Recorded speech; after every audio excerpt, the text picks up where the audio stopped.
Good evening. Welcome to the September 15th edition of the Downers Grove Village Council meeting. As is our tradition, please join us in the Pledge of Allegiance. I pledge allegiance to the flag of the United States of America and to the republic for which it stands, one nation, under God, indivisible, with liberty and justice for all.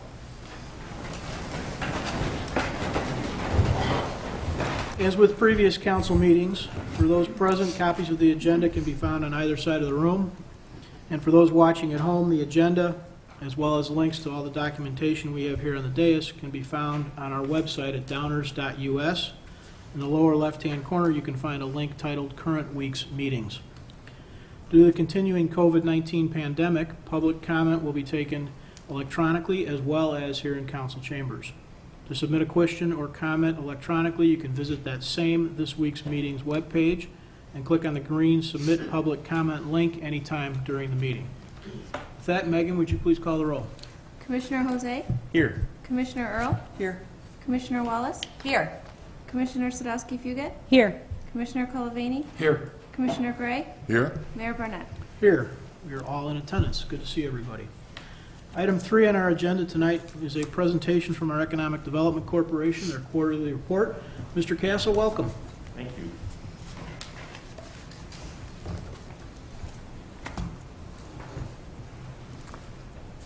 Mr. Mayor and Commissioners, I'm Michael Casa, President and CEO of the Downers Grove Economic Development Corporation, here to deliver our quarterly report.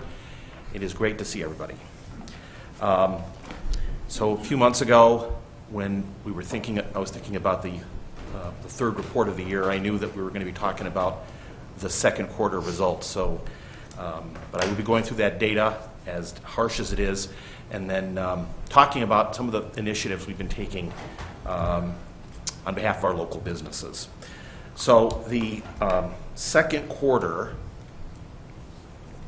municipal sales tax, the most latest result is from June of this year, and you'll see it was down 5% over June of 19.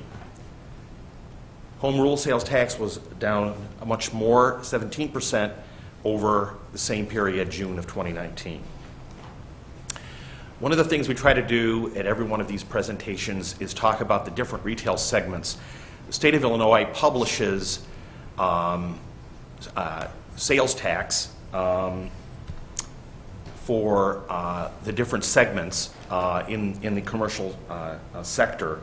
And these are the numbers for the second quarter. So that means April, May, and June, the three harshest months since the pandemic started. In fact, only in two categories is there an increase from over 19. It's general merchandise, down 61% over the second quarter of 19. That's principally Kohl's, but there are others. Kohl's was closed during this period. Food, which is grocery, was an increase over the same period in 2019 by almost 10%, and most of that occurred in April, some parts of May, when people were just buying everything they could off the shelves, and some of that still goes on, but it was particularly hectic in the first month and a half of the pandemic. Drinking and eating places, that's restaurants.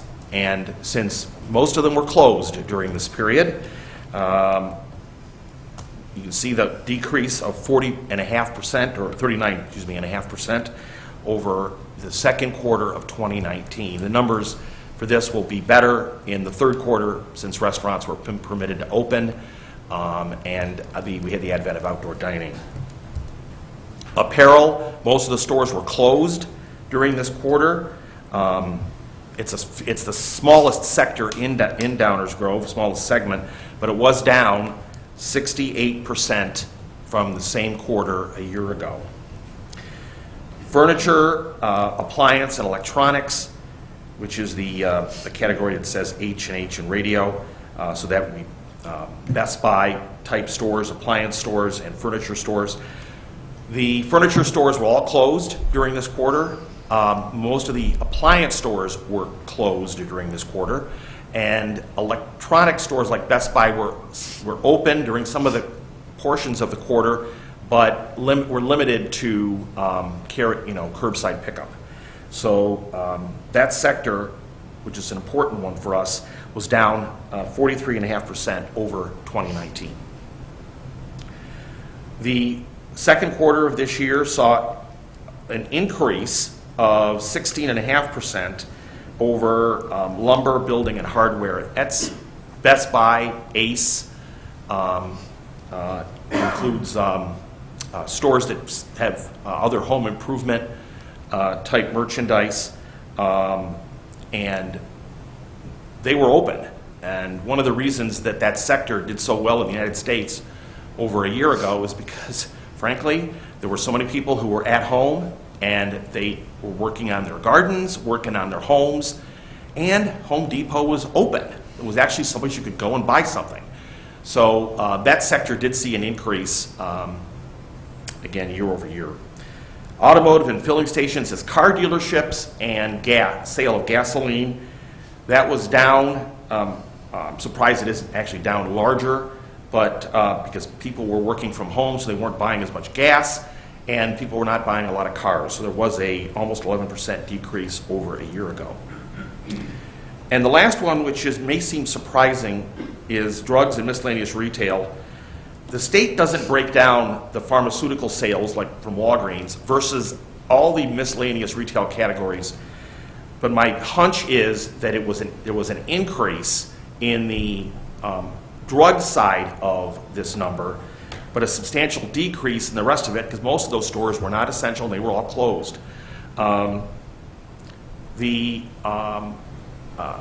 Stores like Walgreens, I spoke to one of our Walgreens store managers.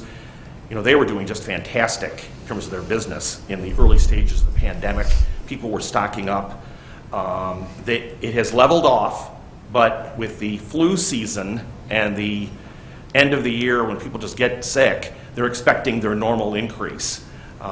If there's a sector that follows the pandemic trend line, it's this one. So overall, there was a decrease of 18.36% in Downers Grove for the municipal tax in the second quarter of 20 versus the second quarter of 19. No sector in the United States has been hit harder than the hotel sector. And I know my friends who work in retail or in restaurants will disagree with me, but those numbers don't lie. And throughout the United States, the U.S. Secretary of Commerce said no sector of our economy has been hit harder than hotels. People are not traveling, they're not staying in hotels, and most hotels had to close during this quarter. So starting in April 1st, our two large full-service hotels, the Marriott and the DoubleTree, closed and did not reopen until roughly August 1st. So and since they represent the largest portion by far of our hotel tax revenue, you can see those numbers. May down 87% from a year ago, June 91, July 89. We'll see a slight increase as we get into August. But again, just because your hotel's open doesn't mean people are staying there. But still would rather have the DoubleTree and the Marriott open.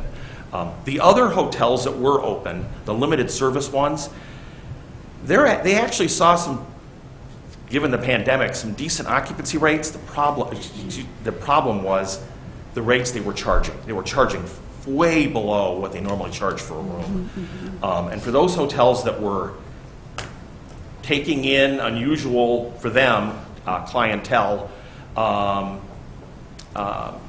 those rates were as low as $10 a night. So again, that's reflected in the hotel taxes. Food and beverage tax.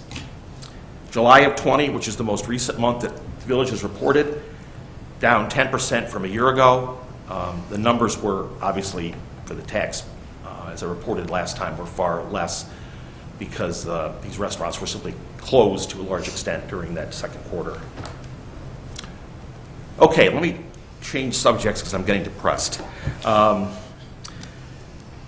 want to talk about business retention, which has been our main focus for the past 6 months, mid-March to mid-September. Our goal was to try to do everything we can to help existing businesses in Downers Grove. And I suspect that there's somewhere around 3,500 to 4,000 actual physical businesses in town. We probably have contacted them either through email or through phone calls or through meetings. I would say somewhere around 75% of them. It's been our major focus, just to reach out to them. How can we help? And are you aware of the grant programs and the loan programs that are out there? And we've also communicated that information through our website. The goal was to do anything we possibly could to minimize the number of closures during this period. And I will say that certainly with the help of the village, those have been kept to a minimum. I've had comments from other communities that have noticed that we seem to have fewer businesses having closed during this period. And I'm not saying that's all because of the village and the EDC, but I think we have all tried. And even if you just make a social media post, what can we do to help? It means a lot. I will say this too, the landlords in town have really done their part. They have worked closely with the tenants even when the tenants couldn't pay their rent. And the banks have helped. They have been working with the landlords, knowing they have mortgage payments to make. I think I've met with every bank in town and talked to a lot of the landlords, and that message was a positive one that I was hearing. So congratulations to the people in this community that are hanging in there during this very tough time. We also spent a lot of time updating our databases to make sure we had the information on each of these companies and properties. Our office manager, Millie, actually spent a lot of time on that. So we know what their email address is. We know what the cell phone number is of the key person, just to try to reach out to them as best as we could. Okay, so let me talk about that outreach. These are the 7 sectors in Downers Grove that have caught our attention. Hotels at the top of the list. We've been in touch with each hotel on a regular basis, especially the Marriott and the DoubleTree during their closure period. Restaurants, it's probably taken the most time, partly because there's so many of them. There's about 160 in Downers Grove. And reaching out to them, though, was important because they're certainly one of those businesses that was threatened and still is by the pandemic. Landlords and property managers. Early on, the mayor had a suggestion for us. I think it was the first week of this period. Back in March, he said you need to reach out to the landlords, and we added property managers to make sure they knew that there are resources out there and to urge them to please work with their tenants. And again, I do think that's happened. Shopping center owners, sort of the same thing. How are you doing? How are your tenants doing? Who do you think might leave? Are you aware of these financial programs? Class A office tenants has been more recent. That presents a unique challenge because most of the Class A office tenants in Downers Grove, we've got 4.5 million square feet of Class A office space in our community, and most of that space is filled. But a lot of those companies were having their employees and still are working from home. And so there's some positive news and there's some news that may not be so definitive. On the positive side, the city of Chicago is our chief competitor for Class A office tenants, without a doubt. That's who we compete with. And there was this slow migration of Class A office tenants into the city for the past 10 years. That has hit a brick wall. The city has its hands full with public safety, with mass transportation, with the cost of doing business, and people just a little concerned about being in high-dense areas. We don't wish them any ill will, but I have noticed that the concern that our landlords in our Class A office buildings have about losing tenants to the city seems to have abated. On the other hand, nobody is sure what's going to happen with regard to people working from home. Will that continue, and if so, and to what degree? I think our opportunity, and this is true, frankly, every Class A office suburb in the United States, is to take advantage, seize the opportunity, if indeed companies decide to continue making their home here, their business home, or maybe to start the migration back the other way. You know, if you work in the city, Greg does that. If you work in the city, Leslie, and you take the train, you got a lot of. It's pretty lonely on those trains. Metro reported a 91% drop in ridership in July. That's a huge number. And on the other hand, if you have to drive because you don't want to take the train, you're in for a long haul. And now you have to park your car. So we've got challenges, so do the city, but I think there's now going to be a tipping point with regard to Class A office tenants. The big question is, when will they ask people to return to work, and if so, to what degree? Industrial tenants, this was the sector that was probably the least affected by COVID. Most of the manufacturing in Illinois was designated as an essential business, so they were allowed to continue. They have large facilities, so they were able to facilitate safe distancing. Some did close, but most of the industrial firms in Downers Grove remained open, are still open, and those tenants moving into the bridge development on Finley, that continues. So, but again, we did make that information about financial resources available to them. The last one is a very small group. It's companies that host events. We already know about the hotels. The DoubleTree is by far our largest event venue. The Marriott has some event space. This is more Ashiana, which has seen its wedding reception business dry up. ASGE, which has a conference facility over in Butterfield. They're now, because of their space, are only able to handle small groups. And the Tivoli, which, because they're a 1,000-person, 1,000-seat main theater, they would only be able to put 50 people in there to follow the guidelines, so they're not doing that. So they're basically closed. So we've been in touch with them as well. Again, what can we do to help? Some of those grant loan programs include SBA grants and loans, which we've directed people to. The Paycheck Protection Program was a big hit here in Downers Grove. More than 1,000 Downers Grove businesses received PPP. It's roughly about 20% of every business in town. That was a big help. Unfortunately, the program is now paused as Congress negotiates the next stimulus package, but that was a big help. It kept people employed. DCEO had some grant programs. They were small in terms of the number who would qualify and the amounts of money, but we've done fairly well there. Early on in the pandemic, the mayor sent a letter to every restaurant in Downers Grove about this hospitality grant program, and there were more restaurants in Downers Grove than any city in the county that received those grants. There's been the business interruption grants that the state has had. They're about to do another portion of that. Unfortunately, because DuPage is not designated as a I can't remember the name of the designation, but we're not designated as being a distressed area. Most of our businesses don't qualify for that, but hair salons and gyms did, and a lot of those businesses did get funds. The other one was helpful was the DuPage County Small Business Relief Grant. The state, because of the CARES Act, the county received fairly a large amount of money, and they used a portion of it, about $9.5 million, for providing small business grants. We had a lot of Downers Grove businesses that received that money.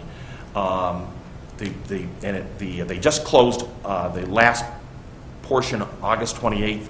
They're now awarding those grants.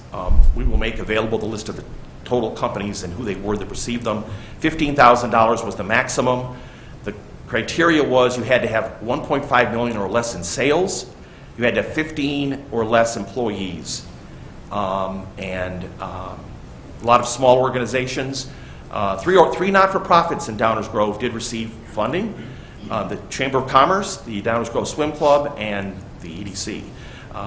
But except for something like 7 total, the rest went to for-profit businesses. Again, a lot in Downers Grove. So we'll make that list available.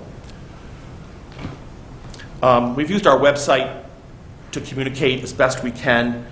We have a COVID page that provides information on available financial resources, but also when the governor issues an executive order regarding COVID, that goes on there. We've kept that up to date. The village has done the same thing with sort of COVID breaking news on your website. And then Dine in DG, I guess the thing we're most proud of is that restaurant section we created where we indicate the normal information about our restaurant, but also who does carry out, who does delivery, and then who had outdoor dining. It was hard to keep track of all that, and so on a regular basis, Lisa and Millie in our office would just go to social media, go to their Facebook pages, go to their websites. There was one restaurant, I won't tell you who it is, who called to complain that they weren't on the list, that they were open, and that they did delivery. And our response was, you need to update your website because it says you're closed and you don't do delivery. So we're going to keep that page going. Obviously, with the winter coming, the dynamics will change. We've been working closely also with our national, state, and county partners. A lot of it is just to find out what information is out there, what resources are available. Our State Economic Development Association and the National Association do a weekly conference call that I'm a part of. The State's Department of Commerce and Economic Opportunity, State's Office of Tourism, the Illinois Hotel and Lodging Association, which is basically the association for hotels, and they're the ones that are advocating in the strongest terms, asking the administration to please change their policy on limiting venues to 50 people. They're the ones that have taken the lead on that. Choose DuPage, and then the DuPage Convention and Visitors Bureau. The teamwork has been great among these organizations because we're all in the same boat together. I want to thank you very much for your time, and once again, I want to thank the council for the tremendous support that you give our organization. I know you haven't seen much of us lately, but we're either at home or at the office trying to make sure that we do all we can to help our local businesses. And at the next presentation, I'll talk a little bit about some new projects. Yes, there are actually some deals happening, but right now the most important thing is to do what we can to help, as a community, to help our local businesses. And I'll be happy to answer any questions you might have. Thank you, Michael. Anybody got any questions for Rich? Go ahead. Yeah, with the sales tax revenue, do you get it monthly? And if so, did you see a difference with June compared to April and May? June, I don't have that information with me. I believe June was a little bit better. We get our information pretty much through the village. We track it both monthly and then the hotel tax, the food and beverage tax, and then of course we receive the quarterly payments, the quarterly reports from the state on the different sectors. So I can't remember offhand, Dave. Oh, I can remember. It was good news. It's gone up quite a bit. There's a strong V-shaped recovery line that you'll actually see later in my presentation under the manager's report. Yeah, I would tend to think if, what was it, May 26th we reopened, if memory serves, that hopefully June would have come up. Yeah, well, I think one of the reasons that, and it's all coming back to me now, that June was good across the United States, there was an increase throughout the country, is that people were just cooped up for 2 months. They weren't going to stores, they weren't buying anything.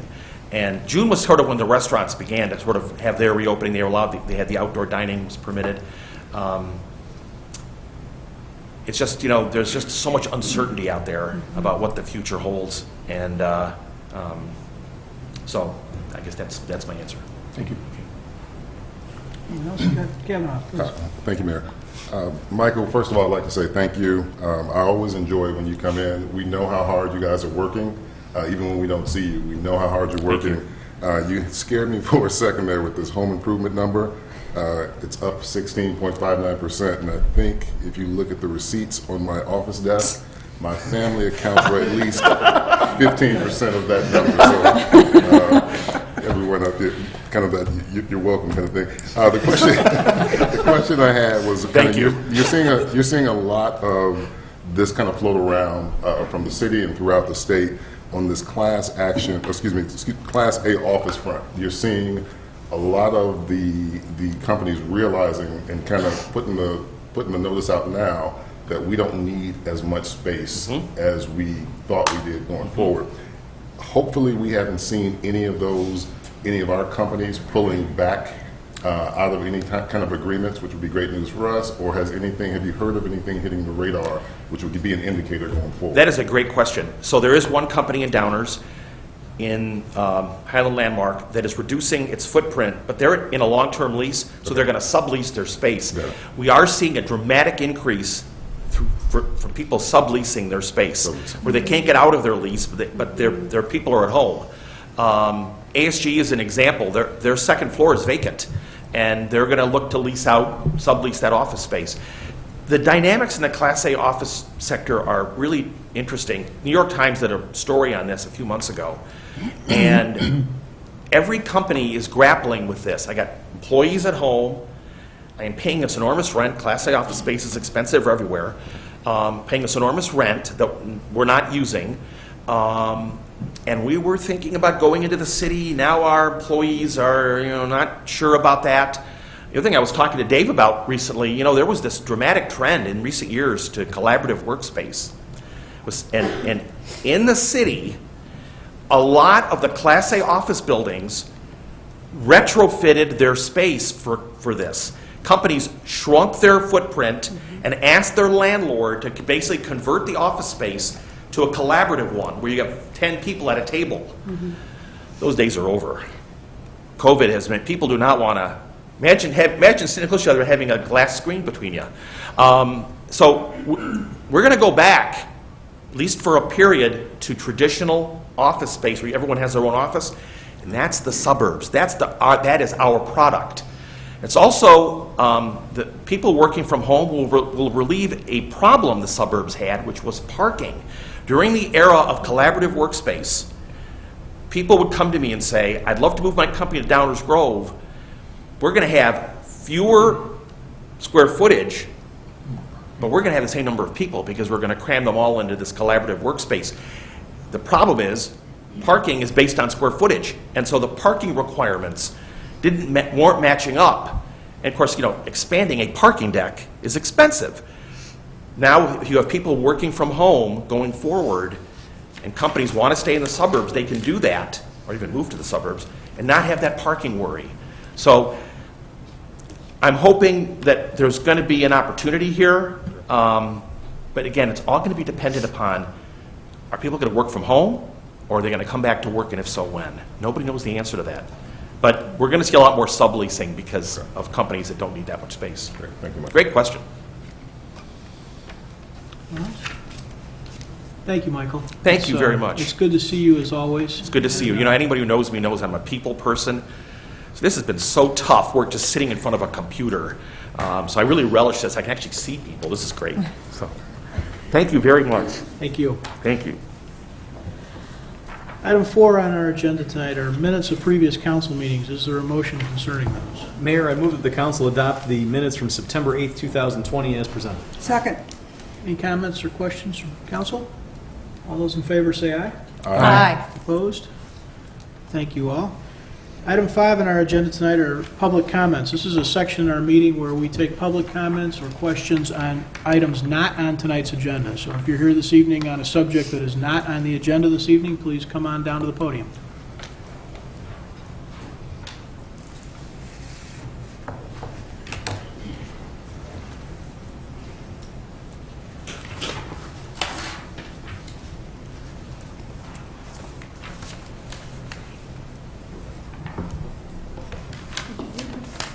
Did he leave this?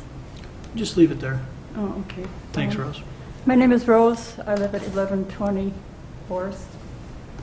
The reason I'm here tonight is Saturday morning, I was crossing Warren towards the bank. I was going south, and there was a car going north. And the car flew over the walkway, over the tracks, and she had her left turn on me. She was coming my direction. She was looking the other way. And this is how close I almost got killed. She almost ran right into me. And I've asked before if a light can be put up there because it is dangerous. At Warren and Forest? Is that the intersection we're talking about? Forest and Warren, yes. Okay. Because they're just speeding down the street lights.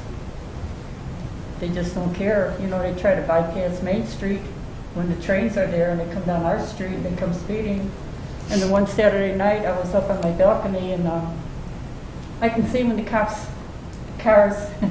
stop for the stop sign. Well, there was a police vehicle in the parking lot by the offices over there, the medical offices, and he was like right in the middle of the parking lot. And this vehicle comes speeding so fast, speeding, and he went right through the stop sign, and the officer didn't even go after him.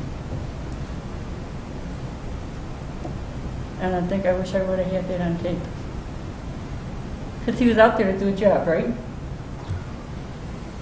And he didn't do that either. So we need something, a light. There's a stop sign, but they don't want to stop for it. Well, we'll take a look and see if we've considered that before and what kind of notes we have on it. I'm sure if our public safety folks were out there, they were working. It may be that they didn't see the same thing that you saw, or that they were engaged in something else in the moment. It's unlikely that they just intentionally blew something off, but Yeah, things but happen. This is the second time I'm bringing it up, probably in the year. I think early past year I brought it up. And now again, I almost got killed. Okay, we'll look. I hope you can do something. Okay, thank you. Okay, thank you. Anyone else on a subject not on tonight's agenda? Okay, we'll continue on then. We have a consent agenda this evening. Is there a motion concerning our consent agenda? Mayor, I move that the council adopt the consent agenda as presented. Second. Any council questions or comments on tonight's consent agenda? Okay, all those in favor say aye. Aye. Opposed? Carries unanimously as well. Item 7 on our agenda is the active agenda. This is the portion of our meeting where we take up subject matter we intend to take action on tonight. We have an empty active agenda for the evening. So we'll move on to item 8, which is the first reading. First reading portion of our meeting are subjects that we are reading perhaps for the first time. Certainly we're not going to take action on them tonight. There'll be some introduction from our staff team, some conversation with the council, and we'll take audience questions after that. Stan. Good evening, Mayor and council members. The first item tonight is a discussion on the zoning of cannabis-based businesses. I'm presenting a slide deck here for some discussion after the slideshow here. You'll recall a similar slideshow was presented about a year ago using the same format, and we've updated it a lot on what we've learned. So tonight we'll be talking about the status of other municipalities, some public safety questions and answers there, some revenues, some licensing, policy questions for council consideration, and then a zoning and parking idea and mapping it out. First, to talk about the DuPage County municipalities. You see a list, 12 municipalities so far have opted in. 3 municipalities are currently have an adult use dispensary. 4 municipalities have pending applications before the board or in some sort of a planning approval process stage. We also looked at referendums. So in the March referendums, we had 6 referendums. 4 of them were a yes vote and 2 of them were a no vote. And then there's 6 additional municipalities shown here that have referendums coming up here in early November as well. With regard to the public safety, the village surveyed 7 municipalities that have a dispensary to try to understand some of the impacts that they've seen so far. So as you can see on the slide, 3 municipalities reported no criminal activity. The other 4 out of the 7 that have 5 total dispensaries reported these various issues or public safety items there. A burglary, some fights, a counterfeit currency, 1 child left in the car. And then under the miscellaneous there at the bottom, what a lot of the police departments and public safety departments were telling us were about parking challenges when these things first opened or ongoing parking challenges And we'll talk a little bit about that as well when we get to more of the community development side of things on the zoning side of things. One of the additional questions I was asked were if additional staff was added due to a dispensary being opened, and none of the respondents replied that they had additional staff based on the dispensary itself. There was a question about the liquor store use versus a dispensary use.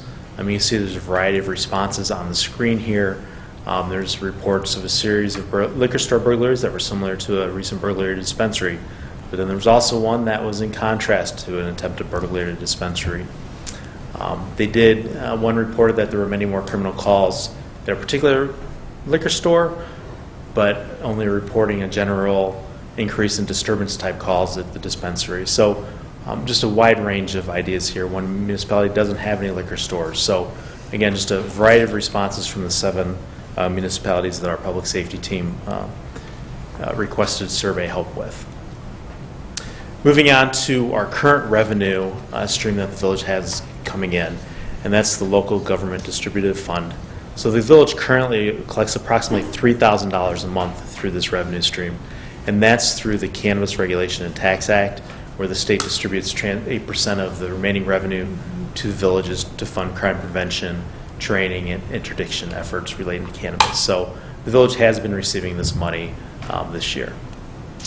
With regard to potential revenue, the village looked at the revenue that was coming in for the various dispensaries in the state, and it was estimated that on average it's an estimated $500,000 in annual revenue for the local governments.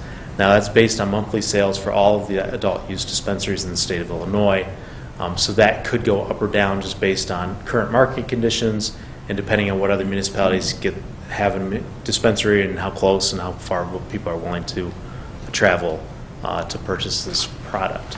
Additionally, with the cultivation, processor, and transporter, there's no adult tax use revenue expected from those. That we could impose a tax on the retail sales of that, so the craft growers could potentially, if they have retail sales in their business, we could see tax revenue from that. But it's principally the revenues from the dispensaries itself. Moving on to licenses. You can see on the left-hand side the licenses that were planned to be distributed in January of this year and May of this year. Those have been sort of delayed due to the COVID pandemic here. So right now there's 47 licenses available in the Chicago, Naperville, Elgin region. And then additionally, more licenses may be coming out next year than after they distribute these 74. And so you can see on the map in the upper right-hand corner there where our region is. The policy questions that we have identified here and are shown in the manager's memo with the report is zoning questions in terms of what type of cannabis businesses would be allowed, number of establishments, zoning districts, parking requirements. We can regulate hours of operation, and then the question also would be the tax rate if applied. But these are some of the key policy questions for council consideration that we would identify here for you. Moving on to just a zoning idea, this is similar to what was presented last time, about this time last year. Special uses for cannabis dispensaries in the B2, B3, ORM, M1, and M2, and then the other cannabis-based businesses, which are more industrial in nature, would be in the ORM or M1, M2 districts. Again, all special uses. The zoning idea did include not adjacent to residential, separation distance from daycare, schools, and parks. And then, per the state law, the dispensaries have to be separated by 1,500 feet. And then again, the idea would be to limit the dispensary, cannabis-based businesses to 3 as a maximum there as well. And so that's just a zoning idea, and then we move into just a parking idea. So what the village community development staff did was reach out to those that have a dispensary and talk about some of the parking challenges that they've seen. Some of them found the first couple of days that they opened, it was very crowded and needed some extra assistance with parking and demand coming in and out. We also found that if the dispensary was in a building by itself, it tended to have some parking troubles if the parking lot wasn't large enough. If it was in more of a shopping center, it wasn't as big of an issue, but they do see these influxes of certain days and times when they open for that. So the parking idea would be to require 6 parking spaces per 1,000 for a dispensary within a shopping center or an industrial campus where there's shared parking, so where there's a lot of parking available. and also require a parking plan from them and make sure that they're aware of this.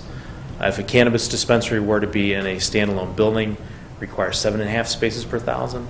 General retails, depending on the uses, 3 to 4 spaces per thousand. So we would be adding parking requirements to make sure that they had enough parking. Cultivation, processor, and transporter, that's more of an industrial use, so we figured we could work with our 1.17 spaces that we currently have in the zoning ordinance. And then a craft grower would be a combination of those two, depending on the dispensary and cultivation side of things, how that would work. And again, with the dispensaries require a parking plan from the applicant themselves, so we could review that. If we look at the map here, this map shows the entire village where the commercial or industrial is located, so it does not include any of the industrial, does not include any of the residential. So you can see Butterfield, Findlay, Ogden, Ellsworth, downtown, and then 63rd and 75th. If we look at mapping this out with a 1,000-foot separation distance, the purple here is dispensary only, and then all their cannabis-related uses are in the light blue here. So you do have some opportunity along Butterfield and down on 75th and in Ellsworth, and then a couple of little spaces there by Findlay and Warrenville Road. If we go with a 1,300-foot separation distance, again, that sort of limits the footprint again here and makes it some of the properties that were previously allowed would not be allowed in that location there. Moving forward, the next steps would be council direction on October 6th. If the council were to provide that direction to modify the zoning and the municipal cannabis retailers occupation tax, this item would go to the Plan Commission on November 2nd for their consideration of zoning ordinance text amendments. And then in December, both the text amendments and the cannabis retailers occupation tax would come back to the village council. That concludes the presentation on my end of things tonight. Deputy Chief McGreal is here as well tonight to answer any questions, and if there's any questions I can answer for you, or if Village Manager Fieldman can do that, we'd be happy to do that. Thank you, Stan. Council questions? Do you have anything? Start down on the left. No question. Marge? I have no question. Greg? No, sir. Cool. No questions. Leslie? Rich? No questions. I'll have some comments. Okay. I appreciate you, Stan, putting this together. As folks know that we're watching at home, we've touched on this briefly months ago, and now are considering it one more time. What we're doing here is trying to learn from those around us as we make our decisions. So I trust that over the next week or so, we'll have some additional questions and comments from folks as we dig into what information has been added to our package, and we'll circle back around. Any audience comments or questions on this subject? Okay. Dan, did anything come in over the internet? No, nothing, no new remarks since the meeting started. Thank you, Mayor. Thank you, Dan. All right, we'll move on to the next item. We have another item, motion to direct sidewalk construction. Thank you, Mayor. This is the second item on tonight's first reading agenda. It's consideration of construction of a sidewalk on the south side of Norfolk between Carpenter Street and Saratoga. This item will be presented by our Public Works Director, Andy Sikich. Really what we're looking for in the next couple of meetings here is direction, not so much on the design of a sidewalk, but how to proceed in general. We're looking for the council to tell us if you'd like us to be in the business of considering completing sidewalk systems, sidewalks on both sides of the street, in the areas around existing schools. Specifically, if the answer to that is yes, should we do it on a petition basis like we have here tonight, or should we do it in a more systemic and programmatic approach where we would analyze all the schools, all the sidewalk systems around all the schools, and then put together a multi-year plan that would include cost estimates, schedules, et cetera, and work that into our budget. Also, we would be looking for direction if the council saw fit just to proceed with this petition only, which is on Norfolk near Kingsley School. So that's really the general direction we'll be looking for to help us prepare budgets and work plans in the coming years. To help you with that policy direction is the presentation from our Public Works Director, Andy Sikich. Good evening. Sorry to make you sit through your third PowerPoint show in a row. I will try to be brief. The petition was received in December of 2019, and the request is for a new sidewalk on the south side of Norfolk from Saratoga to Carpenter to improve the safety of children walking in Kingsley School. The request was signed by 5 residents. Here's a location of the request. If you can see it on there, it's along the south side of Norfolk. Again, you can see Kingsley School off to the left side of that photo. Pedestrian safety has been a primary focus of the village for nearly 30 years. There was a policy of constructing a sidewalk on one side of every street. With very few exceptions, this has been accomplished. The rationale behind the policy included several points. It was desired that every street should have at least one sidewalk for pedestrians to use. Constructing sidewalks on both sides of every street was cost prohibitive, and constructing sidewalks in mature neighborhoods can be difficult and disruptive to grading, drainage, and the street canopy, and can change the visual character of the neighborhood. As a result of this program, there are many streets around the village, some that are in close proximity to schools, where sidewalks exist on only one side. Okay. All right. On the following few slides, you'll see several schools that are in this situation. The green lots indicate homes that have a sidewalk on their side of the street. The yellow lots have sidewalk on the opposite side of the street, but students would only need to cross their own street once. And the red lots are those where students must cross their own street twice to get to school. And as you can see here, the red lots are the case along this stretch of Norfolk. Also within this same neighborhood, you can see here a street-level view of 67th Street. And on the left side, you can see a sidewalk with curb and gutter, parkway trees between the sidewalk and the curb. And on the right side, you can see power pole, guy lines, and you can't really see it too well, but there's mailboxes, there's fire hydrants, there's a ditch and culvert drainage system. So this one photo gives you an idea of how much easier it is to put sidewalks in where they were planned to go as opposed to fitting them in after the fact. On this side, you can see Highland Elementary School and several locations within a few blocks of that school where students have to cross their own street twice. Again, those are the red lots. And here is Puffer School. Again, you can see the same blocks in that same scenario. Bel Air, Leicester, and Fairmount O'Neill. And then finally here, there's several schools where you can see they don't have many properties that are in that situation, but El Sierra is the only one that doesn't have any of those red lots, basically as a result of having been constructed in a newer neighborhood with sidewalks already on both sides of the street. So the concept of constructing sidewalks on both sides of the streets near schools has been raised previously. Generally, the discussion revolved around the trade-offs between the margin of safety that's provided by a second sidewalk versus limited resources, other competing needs for capital projects, and the changes to the neighborhood character that can be a result of constructing sidewalks. The requested sidewalk is located within the Downers Grove Estates neighborhood, which was originally constructed within a township and was annexed into the village in 2001. The streets in this subdivision were constructed with a rural cross-section with narrow pavement, little to no drainage system, and no sidewalks. In this slide, you can see that in 1993, there were no sidewalks in the neighborhood. And again, you can see Kingsley School off to the left-hand side of the slide, and that's Main Street on the right side of the slide. By 1998, you can see that a sidewalk had been constructed along the north side of Norfolk from Saratoga to Main Street, and it was aligned with the new crosswalk at Main Street at this location. This is the same crosswalk that is proposed to be relocated to Oxford in the District 99 Pedestrian Safety Improvement Project. In 2014, the village reconstructed the streets throughout the subdivision and added some ditches and storm sewers to improve drainage. Sidewalks have now been constructed on one side of every street in this neighborhood. Norfolk has a limited storm sewer on the north side and a ditch and culvert drainage system on the south with several large parkway trees.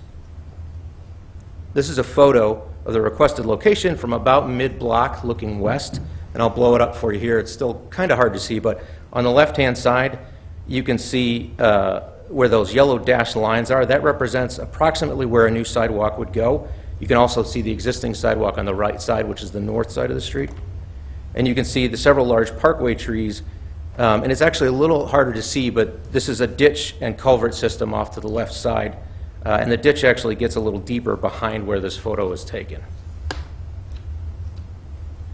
So the approximate length of this proposed sidewalk is 665 feet. Based on previous similar projects, staff estimates that the cost of constructing this sidewalk would be roughly $80,000 to $100,000. Constructing the sidewalk would require significant drainage improvements and possibly the removal of several large parkway trees. In the District 99 pedestrian safety study, which was completed earlier this year, completed sidewalk networks were recommended in several locations near both North and South High. These are recommended in locations where there is a significant potential for pickup drop-off traffic and pedestrian conflicts.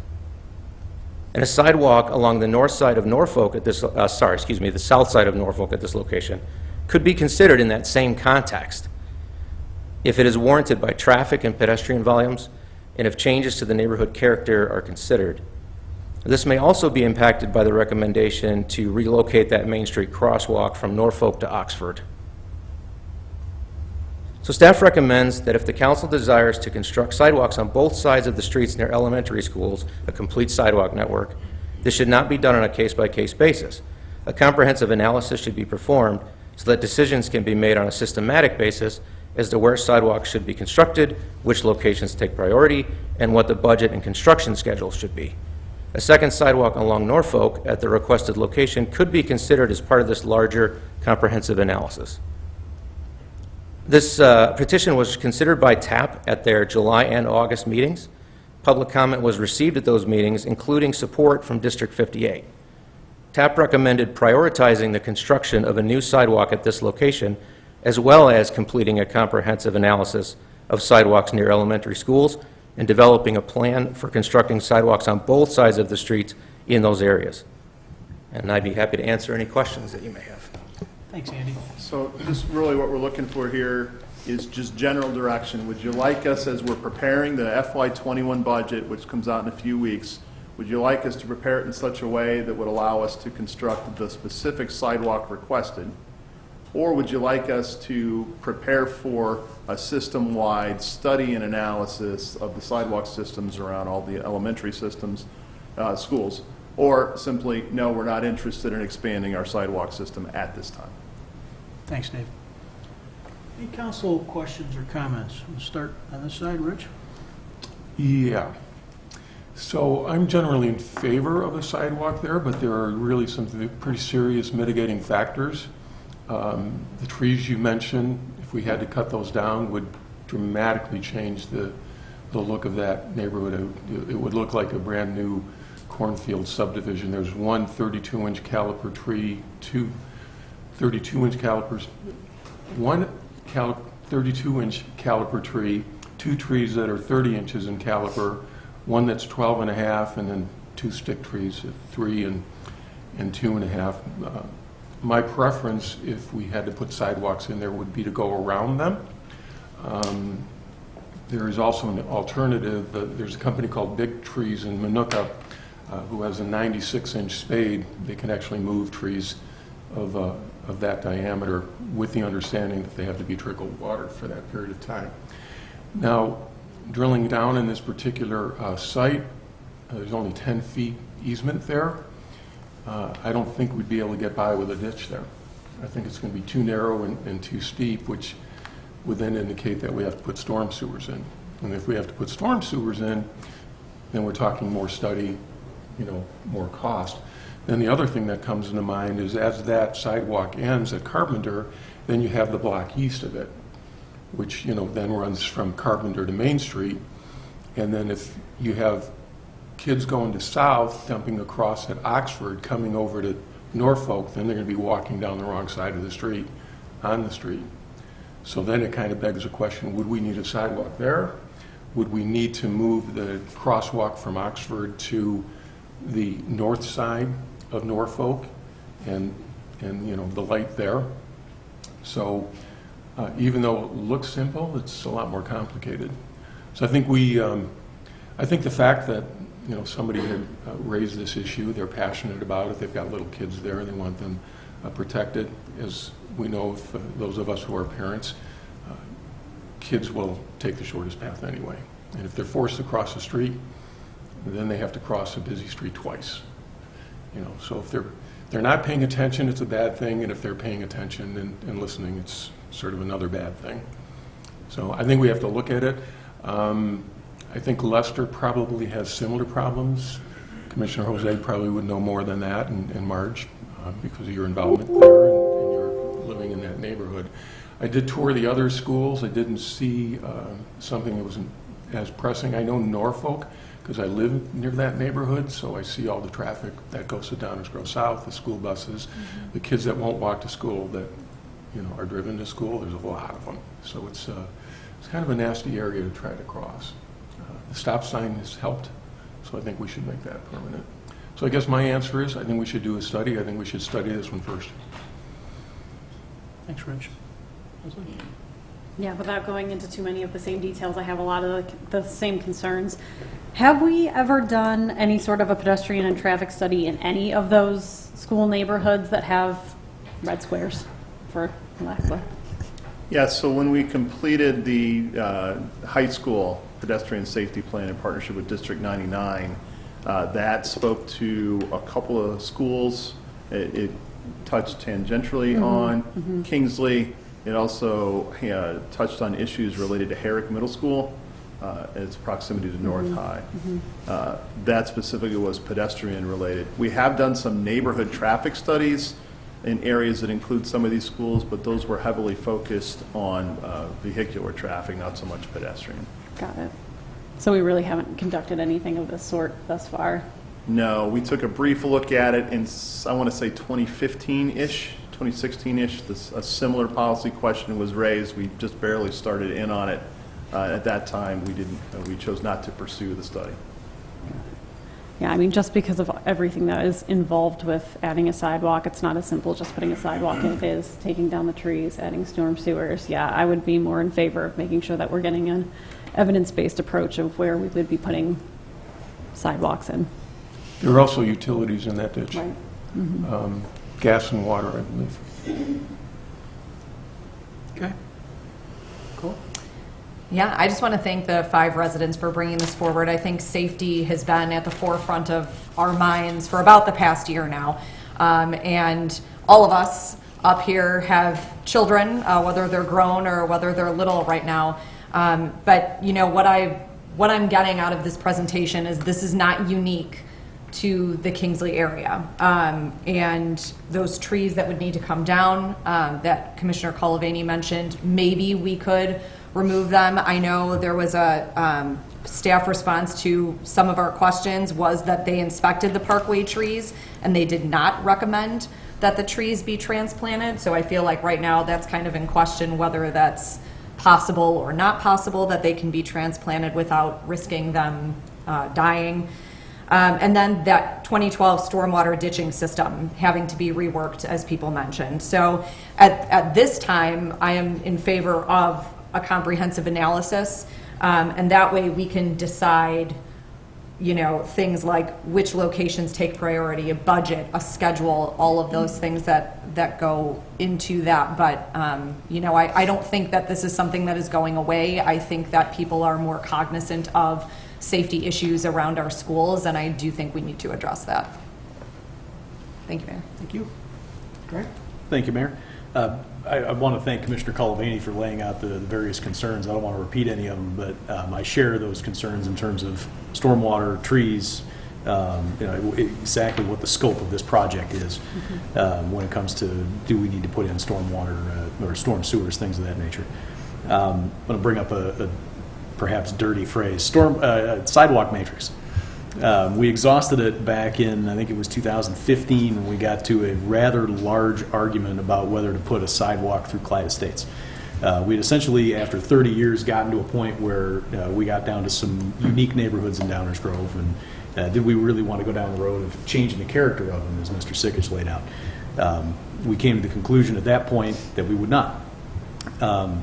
I was not hugely in favor of that at the time. I wanted to put a sidewalk through Clyde Estates, and they weren't real happy with me about that. I think we should be in the business of putting sidewalks on both sides of streets going to all of the different schools in town. I'm glad to see that at least one or two of them have a pretty good situation here. And I think we need to take a comprehensive look at all of it to make sure that we can do it in a budget-friendly, or at least budget-conscious manner. You know, we've done a very good job of bundling projects when we can to make sure that we get the most bang for our buck. And I think we have to continue doing that. So I'd rather go down the road of the comprehensive analysis and you know, make sure that we're keeping people safe while you know, being good fiduciaries with tax dollars. Thank you, Mayor. Thanks, Greg. Marge? Andy, could you compare it to the one that had Leicester School on it? Yeah, I think so.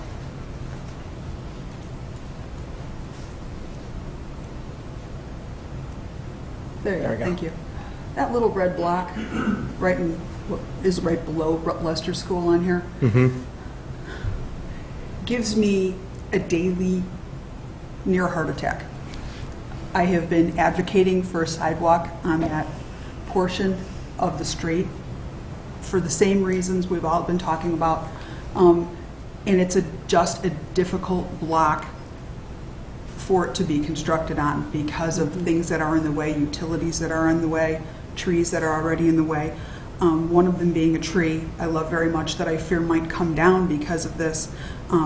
Also a sycamore, which it looked like there were several sycamores on this block. Those are actually kind of a rare tree for the village of Downers Grove, and there aren't many of them even in the Chicagoland area. If you go further south, you tend to see more, but those are great trees, and those look close to 50 years old.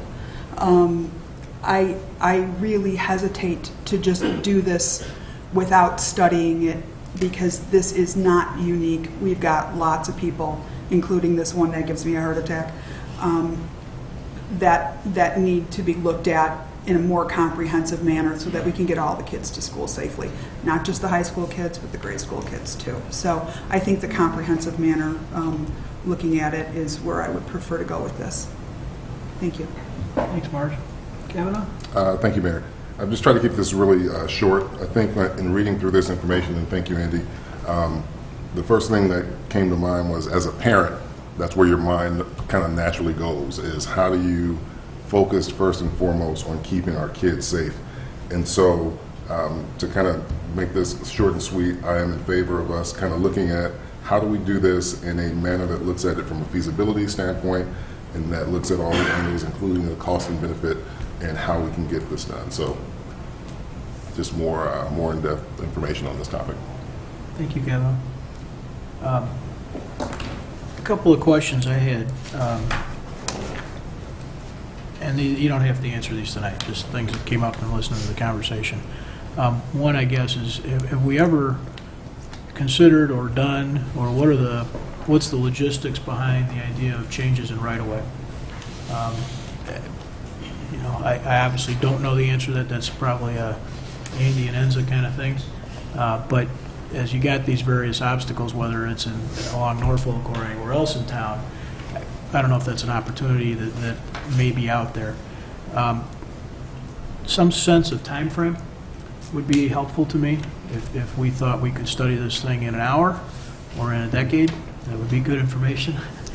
And then at the same time, the construction of the one that's in question, is that a one-season thing, a two-season thing?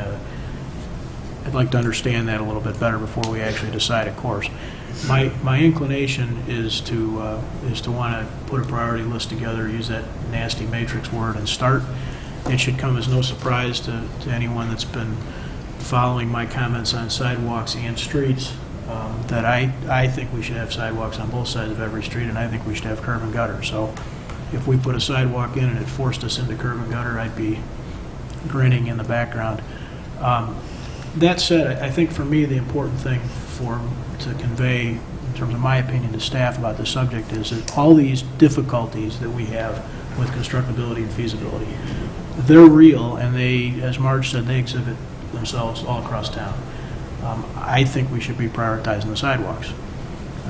In some cases, that means sidewalks will be inexpensive and not much of an impact on the neighborhood, and in other locations, they'll be a real pain. They'll be super expensive by the foot, and people will be really upset about trees. But the question is, what do we think we want to leave 25, 30 years from now. And I think we should be encouraging a community that has safe access to schools and walkability and neighborhoods that are connected to each other. So to me, I want to prioritize sidewalks. So that's a long-winded answer to your short question, Dave, but Well, that's where I land. I think we know what the council is telling us. Really, what we'd like to do is start working on that actual analysis. We have beginnings of it right here with some general location issues. The study we'd be putting together would answer the question, where should sidewalks be constructed around the schools? In what priority order? Why? How much would they cost? On a case-by-case basis, and then sort of a general basis, which would allow us to create a multi-year budget. When? Is this over a 3-year period, 5-year period, 10-year period? How does that play out in terms of allocation of scarce resources? And then finally, to identify the key trade-offs that a sidewalk would pose with other community character issues, trees, drainage, etc. So I think we've heard the council give some pretty clear direction tonight that you'd like to see us start working on that analysis. It's good timing. We're working on the 2021 budget, which will be out in just a few weeks, and this could be rolled into our capital planning efforts. So you might see this reflected in the budget in a couple weeks. Okay. We'll come back around to the council in just a minute. Okay. We have some folks in the audience that want to speak on this subject. Please come out to the podium.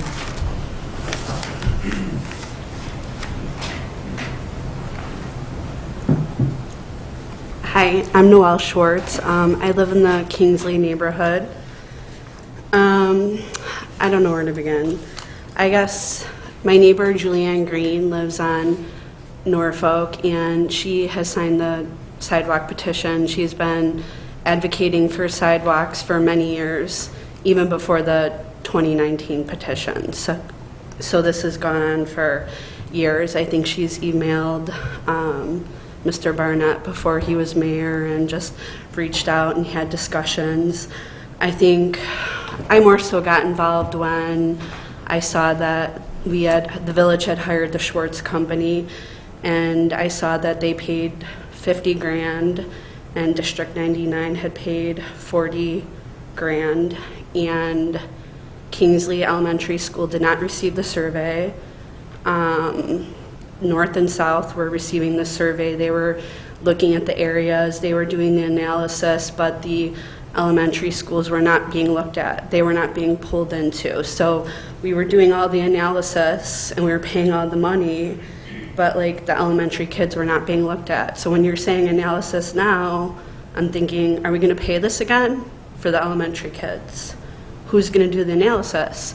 Because when I've reached out to Will Lorton, time after time and after time, I've been told that stop sign on Norfolk, just the numbers aren't there. The numbers are not there. We cannot get that stop sign.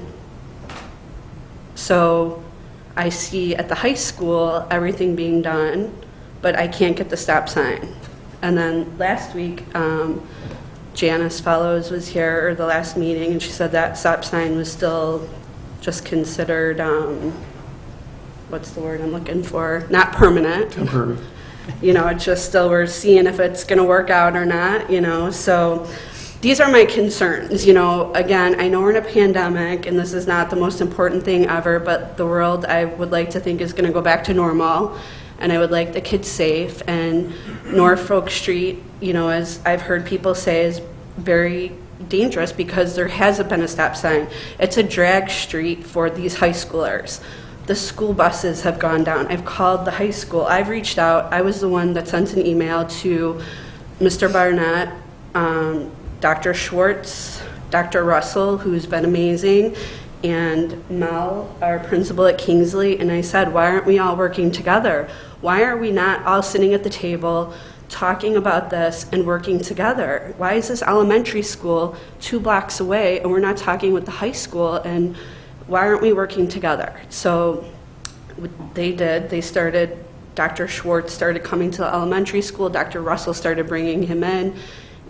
We started, working together, which I appreciate, but the analysis had already taken place and the surveys and the different things. So, when we're talking about we're doing this analysis, and just disappointed in the village because they're saying the numbers were not there for the Norfolk sign. So when you're telling me you're going to do another analysis of our school and our elementary schools, who's doing this analysis? Because You know, let me. the numbers let me wouldn't jump even in give us for- that stop sign on Let me Norfolk jump in Street. for a second here. Hang on. Well, you don't have to, I'm not going to cut you off, but I want to stop for a moment. Okay.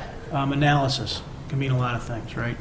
And the analysis that you're talking about that was paid for with a joint opportunity between District 99 and the village had a certain scope that was defined. You're right, it didn't include Kingsley. It also didn't include the dozen other elementary schools that are out there. And it was paid for in part by District 99. The scope was agreed to by those entities. When we started talking further about Norfolk. Well, he brought up in his slideshow, though, that it kind of brought in the Kingsley Elementary area. Right. So that's where I kind of stepped on my toes a little bit. Let me finish, okay? You're not done. You can talk in a minute. Just one person at a time. When we did those studies, they were done in conjunction with District 99, and they looked at some relatively, I'm going to use common sense, reasonable, obvious circles. They included slightly broader areas than just the streets and sidewalks that included the two District 99 facilities. You heard Dave mention the Norfolk neighborhood and the Kingsley neighborhood. You also heard him mention Herrick Middle School. What they did not do was say, we want to do a District 58 as it feeds all of our elementary schools, study of pedestrian or vehicular traffic. It wasn't that. It simply wasn't. There was a certain scope. That was a $100,000 study. Add 13 more sites. What would that be? It was one thing at a time. When this conversation started, Julianne talked a long time ago, that's true. The previous council had decided we weren't going to go down that road. This council sounds like it is more interested in going down that road. What is the analysis Dave's talking about? Jump in, Dave, if I've got this wrong. But what we're talking about now, what was laid out here was a recommendation, was an analysis, meaning what would it take to construct them? It's not a question so much of should we put a sidewalk there. The council is saying we kind of think we have an interest in that. It's not a pedestrian count warrant the sidewalk thing. It's a on Norfolk, what does that cost and take? In the area that Commissioner Earl was talking about, what does that cost and take? We have 13 schools, something like that, elementary schools, all of them with varying degrees of gaps in the sidewalk access. And so what we're saying is, if we want to take that on, that issue, not just Kingsley and Norfolk, but the issue of our elementary schools and sidewalk gaps in access, what does that take? That's the analysis. Is that $1 million? Is it $100? Is it $10 million? That's the kind of analysis. It's very different than the sidewalk or the stop sign question you were asking. Well, it's going to take more than just sidewalks. I understand that. We're talking about sidewalks right now. That's a very different kind of a conversation than the stop sign. They're very different. They're connected, and you're right, there's an obvious connection, and when you take it a little farther, it's also the Main Street crossing for District 99, and when you take that a little farther, should it be farther south? I mean, these are all connected. There are real limits to both resources and staff, and so the first analysis that you're talking about, District 99, the scope was set, and that was the analysis. You could make 100 arguments for why it should have been expanded in any particular direction, but we had to make a decision to start a process.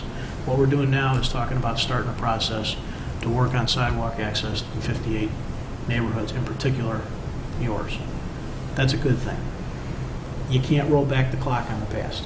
We're trying to move forward here, and what you've got is a council that's sounding like we kind of want to go down that road. So just keep that in mind. No, I appreciate it. I'm just hoping, it's been a long time. So I'm hoping it's going to move a little bit faster. And I'm hoping also, I don't want it to just be sidewalks, I want it to be also safety too. Like with the, like we're saying, it's going a little bit hand in hand. The sidewalks, the turnabouts, the traffic's horrible. Like even we've discussed with the buses, I see the turnabout being built at the high school so that the kids could get off safely. Even if you're going to look, don't look at it at one way at a sidewalk. We need a turnabout at Kingsley. We need those kids to get off safely. We need, the bus system. We can't just look at sidewalks. So I'm just saying, take that into consideration. Let's not waste our money if we're putting in a sidewalk and 2 years later we're coming here and talking about a turnabout. There's a lot of things that our community needs we're growing.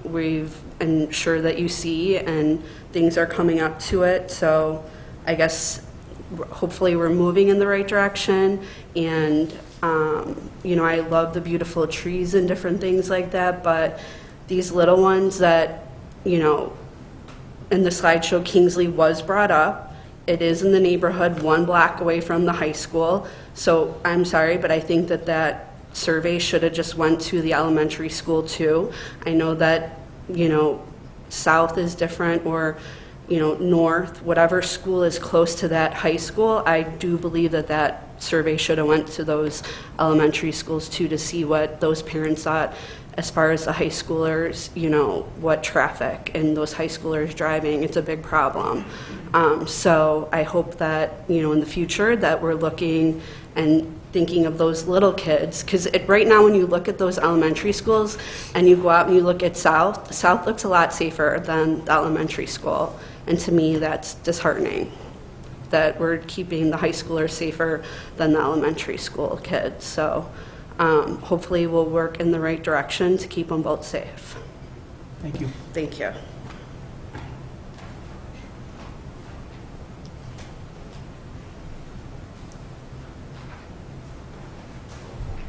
Good evening. My name is Janice Fellows. I'm 1127 Norfolk. I actually am on the block in which we're discussing the sidewalks. So, and I have been at some previous TAP meetings, spoke to the committee there and kind of voiced my concerns and opinions and all of that. And, you know, unfortunately not all of my neighbors were able to make it this evening, but I know as a whole, we're not only looking for solutions for our kids that currently go to the neighborhood Kingsley School, but as Mr. Barnett said, we're looking to the future of this neighborhood and really see that this neighborhood in particular is growing tenfold with families entering into this neighborhood. So I really, you know, hope that, and I think, and I fully recognize and appreciate the fact that you guys are basically saying, yes, let's really study this, because the last thing we wanted to hear was that nobody was interested in taking a look at the options for sidewalk and just all of the traffic in this area. So very much appreciate that. I understand it definitely has a lot of variables involved. I think one of my main concerns with just looking at it from a comprehensive plan, clearly there's other schools in the district that also have this issue. I guess what I would ask is that, you know, clearly Kingsley and this block have come to you to really look at this block to consider a sidewalk. So if there's any type of prioritization of looking at Kingsley from that standpoint, you've already got the sign off on the individuals that live on this block, whereas a comprehensive study may see that another school is in much more critical danger of, you know, the children crossing streets, which absolutely priority should rank as priority. But again, this is a neighborhood that's already is supporting this. So if that has any little bit of leverage, that would be great to recognize, I guess. I also am concerned from the timeliness of a comprehensive plan. Obviously, as Noel said, this is not just something that came up last December when we said, hey, let's consider a sidewalk. Let's fill out a petition.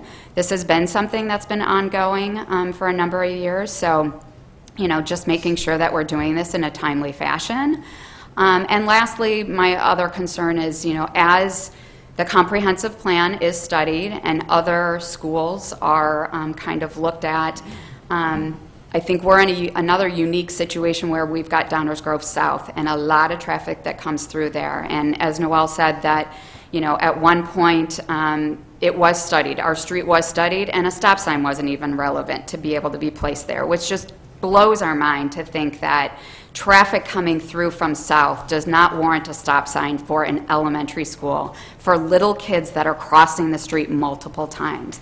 That is just heart-wrenching to think that we're going to wait for an accident to happen before we recognize the priority.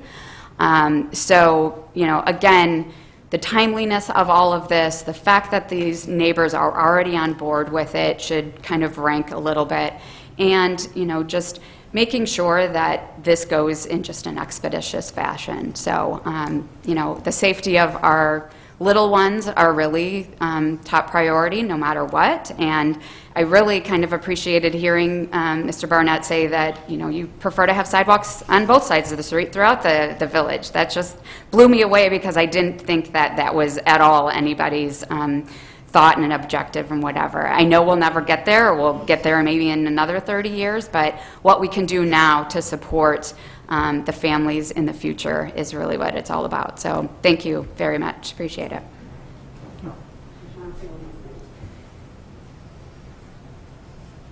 I just want to say that there was a study done on Norfolk Street, and Will Lorton had told us that there was not enough traffic to warrant a stop sign. He told us that that would actually slow down traffic, and that we could not slow down traffic on Norfolk. So this is like where our frustration is coming from. And I looked at Julie Green. She said that she had started this back in 2014. So this has been going on since 2014. Thank you.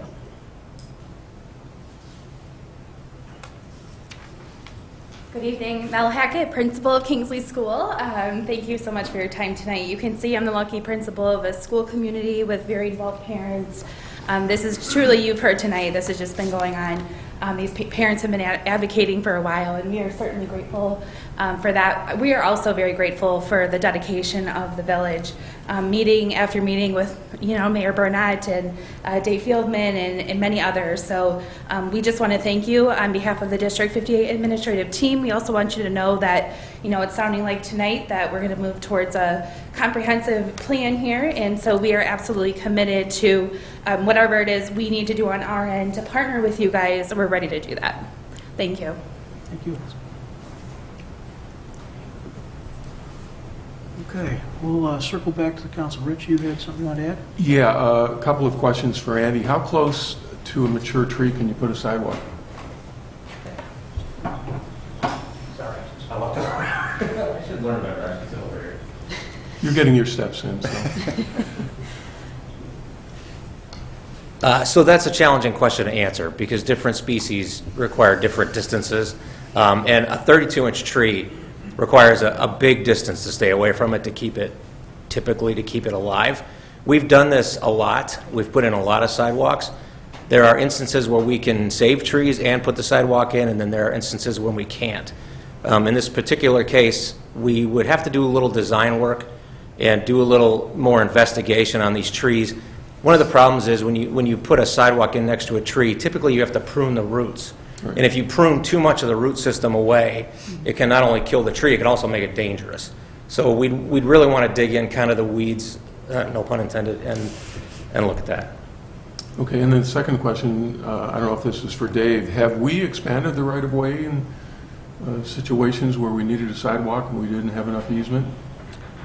I don't think so. Right-of-way is a required dedication where you turn private property into public property for streets. That usually happens in a subdivision when new lots are being created. There's been occasions where we've acquired easements, which is the limited public use of a portion of private properties. So both would be at play in some of these neighborhoods where we just simply don't have enough room in the land that the village controls entirely. We have done a few easements over the years, but I'm not sure we've ever received any additional right-of-way. So an easement. How wide is a sidewalk? Typically 5 feet if it's far enough away from the street. Okay. Thank you. Okay. Any other questions come up, council members? Dave. Dan, anything come from the old interweb? No remarks. I don't really want to hear from him. I'm used to that. We're going to do. I'm sorry, Greg. No, that's all right. Thank you, Mayor. It sounds like some of the concerns are really along the lines of something that I know hasn't been done, according to the packet, a neighborhood traffic study, at least in this particular area around Kingsley. It sounds like some of the concerns are whether this particular intersection that's been talked about meets a warrant for a stop sign, and then the effect on traffic in the surrounding area. And one of the things we've been really careful about is trying to make sure we don't take a problem on one street and just shift it onto another street. would want to make sure that we're trying to improve the level of service on all of the streets to the largest extent we can. So it sounds like it's not simply stormwater and trees, but there's a little more to it in terms of making sure that the traffic actually flows and flows correctly around the schools. Yes, I'm sure that will come up in the staff analysis, the study you're talking about. I'm sure that will be a factor of many. Now, we've done studies in most of the other neighborhoods around schools, right? We've done a good chunk of the village in the last, say, 7 years. I want to make sure we're all talking apples and apples here. We have done several neighborhood traffic studies, which are primarily focused on vehicular traffic, and in some cases, particular pedestrian safety-related issues. We've done several of those. The next one up on the list is in the northwest section of town. Going by schools, it would be the Puffer School area east of Belmont, north of Prairie. We've done several of those, and a lot of recommendations came out of those neighborhood traffic studies regarding intersection control for vehicles, stop signs, pedestrian crosswalks, school zones, bicycle lanes, that kind of stuff. We're well versed in that. We do it quite a bit. This issue we have not studied. This issue we have never, this idea of what would it look like if we were to get into the business of building sidewalks on both sides of the street near elementary schools. That's new territory for us. We think that we have the expertise and the capacity to do that study in-house. Excellent. At the risk of using the word matrix. Which we shall not use. When that work was done and adjusted along the way, just for those watching at home, the consideration that was, as Andy I think touched on early, an attempt at putting a sidewalk on one side of every street. That had a prioritization to it as well. I mean, it wasn't, how do you start, where do you start, where do you work? And many of the things that were included in there had to do with pedestrian traffic. Obviously, we're talking sidewalks, but schools was a consideration. Access to downtown was a consideration. There were things put in there. And so I'm sure our team has both the history and the expertise to put together not only a study, but help in a prioritization that makes some sense. Dan, anything come in? No remarks, Mayor. Thank you. That ends our first reading tonight. That takes us to the manager's report. Thank you, Mayor Barnett. We do have another report for you. This time it's another in a series of the COVID-19 financial response plan, and I'll give Dan a second to pull it up on the screen here. Thanks so much, Dan. I have an update to the village's financial response to the COVID-19 pandemic, and this plan was originally presented in early April. And of course, by now we're all familiar with the major issues, and that is the pandemic and its economic effects. It's affecting both of our revenue sources primarily and our expenses as well. Our goal is to be a sustainable and resilient village government. Our objectives are to continue to provide essential services during this crisis throughout the balance of 2020 and into the future. And we also need to be financially prepared to respond to any other future emergency or disaster which may also come upon us. We identified several objectives with the financial response plan. We wanted to make sure that we were using a multiple fund response because not any one governmental fund would have enough wherewithal potentially to address this issue. We wanted to make sure we were maintaining robust balances in our health and risk funds in anticipation of future cost claims in both of those funds. And we wanted to make sure that we're aligning our response to this issue, aligning our response with the timing and magnitude of the issue, the economic impacts. We also wanted to make sure that we maintained at least half of our reserves in the general fund. So you may remember this bar graph that we produced. It was actually produced in late March at the onset of the pandemic. This represents that we used a wide range of revenue projections in the preparation of the financial response plan. And we took a very, very conservative approach and modeled or predicted up to 50% decline in our major revenue sources and even a 25% decline in steady revenue sources such as property taxes. So we put together a plan, worst case scenario, of up to $20 million of a revenue loss. And you may also remember, we've talked about this in many meetings, that to get to that most extreme scenario, worst case scenario, we put together a 4-tiered approach that would get us all the way to that number, and we would work through the tiers as more information became available. It was imperative that we had a plan for the worst case scenario and that we would continue to monitor and work through. Key aspects here are to seek assistance from federal and state governments as we continue to reduce or cut expenses in our general fund on the fly throughout the year. And then if we needed to, as we got down into tiers 3 and 4, talking about using reserves from multiple funds and then delaying capital projects, deferring them, and taking money from capital funds for use in our operating funds. That was the tiered approach. We are currently using tiers 1, 2, and 3. Those are in process. Key part of this plan is to monitor revenue performance, and this came up earlier tonight when Mr. Castle was talking, and Mr. Colavani asked for some information to show trend lines. The graph you're looking at here is sales tax revenue. This is performance through June. The actual revenues for 2020 are shown in red, and then the 19 actual revenues are shown in that blue-gray. What you can see from the shape of the red line was very poor performance in March and April, with rapid recovery in May and June, and the June number is about the 5% decline that Michael showed us for the month of June. For the year through June, sales tax is down by just under 12%. That's $715,000 decline through the first half of the year. Home rule sales tax revenue. This graph, it shows the same numbers, 2020 in red, 2019 in the gray. Very poor performance in March and April, with moderate recovery in May and June.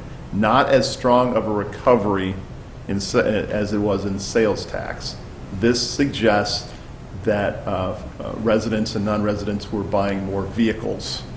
You purchase a vehicle, you pay sales tax, you do not pay home rule sales tax. So the information Michael presented at the front of our meeting is consistent with this graph. There was strong auto sales on the recovery.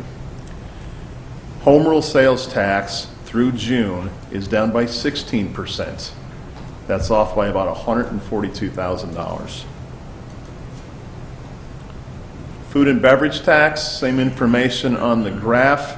Again, you can see the V-shaped graph with sharply declining revenues in March and April and strong recovery in May, June, and July. We do have July numbers. This is a locally administered revenue source. Through July, we are down $206,000 compared to last year. That is 18.5% decline. 18.5%. This graph shows the very bad news in the hotel tax revenue that Michael spoke to us about. These numbers are through July. You can see it bottoms out quickly in April and sort of stays there. Down $360,000 cumulatively through July. That's off by 63% compared to last year at this time. Here's the summary of those key revenue sources in a table format. If you aggregate just those 4 key revenue sources, we're down by nearly $1.5 million, almost 16.5%. This is a graph we've seen several times in many formats in our long-range plan, these financial updates. This graph shows the low and high revenue projections for both the current year, 2020, and looking ahead to 2021. You can see that revenue for 2020 is expected to be between $40.4 million and $45.4 million, the red line and the green line. Staff's current estimate is that total revenue for 2020 will be at the higher end of this range, probably something near that $45.4 million. That's a gap somewhere around 4.3, 4.5 million or so. And this updated estimate is driven by the revenue performance that we just looked at. This table you've also seen before shows current estimates for FY20, current year, revenues and expenses. We just talked about the revenues from FY20 will be 40.4 to 45.4, somewhere in that range. This range is somewhere between 8.6 and 18.7% below our budgeted revenues. On the expense side, I mentioned earlier that Tier 2 of our plan is to reduce general fund expenses as we go through the year. Our expense reduction efforts have been very successful. We now project that general fund expenses will be somewhere between $1.9 and $2.9 million lower than the budget. That's a range, a cut, if you will, of between 4 and 6%. Our current best estimate for expenses for FY20 is about $47.2 million. That's a $2.4 million cut from the budgeted expense number. Finally, you put those numbers together, we, the staff, estimate that the deficit or gap in 2020 will range from $1.3 million to $7.3 million. You can see quite a bit less than the worst case scenario we were prepared for back in mid-March. This gap range of 1.3 to 7.3 can be fully addressed by using tiers 1, 2, and 3 of our response plan, seeking financial assistance from federal and state governments, reducing general fund expenses on the fly, and using funds from the capital fund and major building funds for operational needs if we need to. If this deficit turns out to be closer to the low end of that range, we will be using only tiers 1 and 2 to address the gap. Today, the village applied for a federal CARES Act grant of $2.5 million that's being made available through DuPage County. So that application was made today. We hope to know the status of that grant application within 30 days. You heard Michael talk about the uncertainty as we move into the fourth quarter. We shared his view that the fourth quarter, while we've seen some good recent trends, presents some interesting challenges and a little bit of unknown. So we've identified a few key questions that we will be considering as we monitor revenues going into the fourth quarter. So how will food and beverage tax revenues perform when the weather turns colder and outdoor dining is likely to diminish? How will we fare in sales tax and home rule sales tax as we move into the holiday season? Will more shopping be done online where we the village, receive less sales tax revenue? How strong will the holiday purchasing season be given economic conditions? Now, Michael mentioned this one earlier. When and to what extent will hotel tax revenue performance improve? When will business travel return? When will leisure travel return? How will DuPage County respond to our grant application? We think favorably. We're hoping to get the full amount. That's a decision of the county board that will play out in the coming months. Now, some other questions that affect some of our other funds outside the general fund. When and to what extent will commuters return to commuting and taking the train? That directly affects our parking revenues. You heard Michael and Commissioner Gray have a little conversation earlier tonight that suggests there might be some significant and more permanent changes in those commuting models. And finally, what changes might the governor make to the Restore Illinois plan that would affect not only our economy, but the economy throughout the state? So our plan is working. We're following it. It's a well thought out plan that's being executed well. Recent performance in some of our key revenues has been better than the worst case scenario. We're still talking about the worst 1 year drop in revenues that we've experienced in my career. We will continue to monitor the performance with an eye towards these key questions. Be happy to answer any questions that the council may have. Thank you, Dave. What do you got questions for Dave on this subject? Questions? I'll just add some commentary. I don't have any questions, but Dave mentioned the largest 1 year drop in revenue in his career. Not only that, but there's no certainty to anything. That fourth quarter question is absolutely a question. And every other year, even when we've had declines in things, it hasn't been every revenue source. and there's been some sense of why and what the resolution of that looked like. And that's just not the case. We don't know those answers. We're not going to know those answers. There is a lot of good news here. We collectively, as an organization, reacted promptly in a way that I think was responsible and tried to maintain our organization and the services we deliver to our residents. We put off some things, like anybody might do in their household, in order to do the things that we know we need to do and that we're expected to do. But make no mistake that this is not a plan that is a permanent plan, right? It's a great plan that worked well. You wouldn't want to be running the same kind of a plan in 23 or 24. And so obviously we're all hoping that doesn't happen, but it is a difficult time for every community. One of the other things I want to mention, there's no way to quantify this, but Michael touched on it earlier.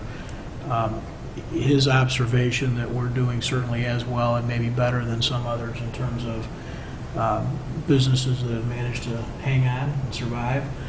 Some of these sales tax numbers suggest that we're, there's some recovery happening, although it may not be permanent. And one thing we should all take a little pride as a community in is I think that some of that is because our community has tried to help itself. We have all dug in, and it's certainly come from way beyond just this dais and way beyond the EDC, but community has jumped up to try and realize that this stuff really matters, that these business transactions matter to our businesses. They also matter to our residents because they're how we fund those activities. And so I think we should all take a little pride in that. I hope that continues. I know people are getting tired. We're all getting tired. But it really is important. It's a critical part of our activity. Our economic activity pays for 75–80% of what we do. So it is super critical that we all continue. When you make choices to do it locally, whatever it is. It's buying a car, it's going out to eat, it's getting your groceries. There are still a lot of unknowns out there, and we're going to struggle with 2021 as well. So the good news is I think we got a great team to do it, and we got a community that makes it worth hustling and trying to do it right. Dave, thank you. Thank you to your team too. Not just you, but everybody over there that's working, top to bottom. There's the obvious finance department that's involved in this reporting, but up and down the line, every employee that works for our village has had to alter how they operate and operate in ways that are less than comfortable and not ideal. And I know we all appreciate that we're still doing the right thing for everyone. Yeah, this plan only comes together when every employee, every teammate commits to its vision and its implementation, and that's clearly been the case. And so many sacrifices and challenging work conditions have been met and exceeded by our wonderful staff team in every department. Special thanks to the finance department for putting together these numbers and keeping us on track. Rich?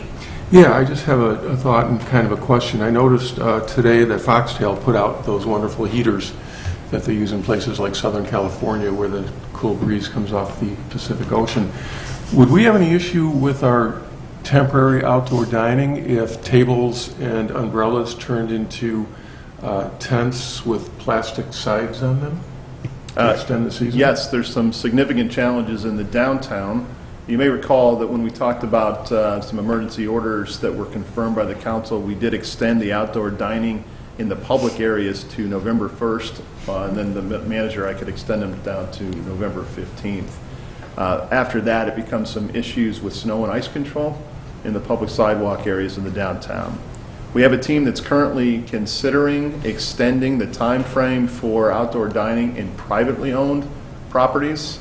And some of the things we're looking into are those very things you mentioned, Commissioner Colavani, which is how do the tents work? How do the heaters work? Do they meet our life safety codes? Is it allowed under the governor's order to lower the sides on a tent? Are those tents properly installed? Are they properly ventilated? Do they have the proper exiting? Those types of things. We have a team that's actively working on that. I spoke with Stan about that this morning, actually.